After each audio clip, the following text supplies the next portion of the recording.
പറ്റിയത് ഒരുപാട് സന്തോഷമുണ്ട്. അതിലുപരി ഇപ്പം ഞങ്ങൾക്ക് ആരുടെയും മുന്നിൽ കൈനീട്ടാതെ ഒരു വരുമാന മാർഗം കൂടി ശുചിത്വം ഉണ്ടാക്കി തന്നിട്ടുണ്ട്. അപ്പം നമുക്ക് ഈ 53,000 രൂപ കൊണ്ട് ഞങ്ങൾ വീണ്ടും രണ്ടാമത്തെ കൃഷി സ്റ്റാർട്ട് ചെയ്തു. അതിന് ഞങ്ങൾ 60,000 രൂപയ്ക്ക് മേളിൽ ഞങ്ങൾക്ക് വരുമാനം ഉണ്ടായി.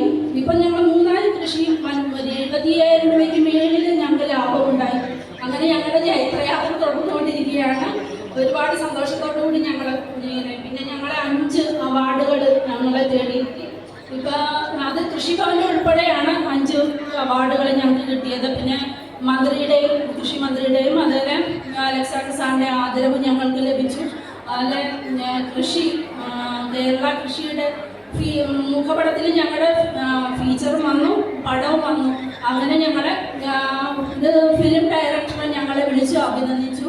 ഞങ്ങളുടെ ഫിലിം ചെയ്യാനായിട്ട് അവർക്ക് താല്പര്യമുണ്ടെന്ന് അറിയിച്ചിട്ടുണ്ട്. അതൊക്കെ പുറകെ വരുമെന്ന് ഞങ്ങൾ വിചാരിക്കുന്നു. അതുപോലെ തന്നെ ഞങ്ങളെ ഇപ്പം ചേർത്ത് പിടിച്ചുകൊണ്ടിരിക്കുന്ന എല്ലാവർക്കും ഒരുപാട് നന്ദിയും സ്നേഹവും അറിയിക്കുകയാണ്. അതുപോലെ പിന്നെ ഒരു കാര്യം കൂടെ പറയാനുണ്ട്. ഇപ്പം ആശ ഫ്രണ്ടിലിരിക്കുന്നുണ്ട്. ആശയുടെ കൈവയ്ക്ക് ആശയെ കൃഷിയിലൂടെയാണ് പുറത്ത് ഞങ്ങൾക്ക് കൊണ്ടുവരാൻ പറ്റിയിട്ടുള്ളത്. ആശയ്ക്ക് ഒരുപാട് ആഗ്രഹമുണ്ട് എപ്പോഴും ഞങ്ങളുടെ കൃഷിയിടത്തിൽ വരണം, അങ്ങനെ ഒരു സന്തോഷം. പക്ഷേ പുള്ളിക്കാരിക്ക് ഓട്ടോയിൽ വരണമെങ്കിൽ 140 രൂപ അങ്ങോട്ടും ഇങ്ങോട്ടും കൂടെ ആകും. ഞങ്ങൾ 3 വർഷമായിട്ട് ഒരു ഇലക്ട്രോണിക്സ് വീൽ ചെയറിന് വേണ്ടിയിട്ട് കാത്തിരിക്കുകയാണ്. കുട്ടിക്ക് അതുണ്ടെങ്കിൽ ഞങ്ങളുടെ അടുത്ത് എപ്പോഴും എത്താൻ പറ്റും. അത് ഏതെങ്കിലും ഒരു സംഘടനയോ ആരെങ്കിലും ആ ഒരു ഇലക്ട്രോണിക്സ് വീൽ ചെയർ തന്ന് സഹായിച്ചെങ്കിൽ വളരെയധികം നന്നായിരുന്നു. അതുപോലെ തന്നെ ഗീത ചേച്ചി ഒരു നേഴ്സാണ്. ചേച്ചിക്കും ഈ ഞങ്ങളുടെ ഈ കൃഷിയിലൊക്കെയുള്ള താല്പര്യമുള്ളത് കൊണ്ട് ചേച്ചിയൊക്കെ ഞങ്ങളുടെ അടുത്ത് എല്ലാ കാര്യങ്ങളും ഓടിയെത്താറുണ്ട്. അങ്ങനെ ഒരുപാട് പേരുണ്ട്. പിന്നെ മഞ്ജു അമൽകൃഷ്ണയുടെ അമ്മയാണ്, ഞങ്ങളുടെ അംഗമാണ്.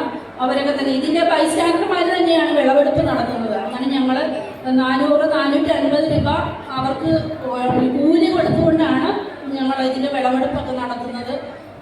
ഞങ്ങളുടെ സാധനങ്ങളൊക്കെ ആവശ്യമുള്ളവർ 18-17 സഹകരണ സംഘത്തിൻ്റെ വാതിക്കലാണ് ചെറുവാരണം.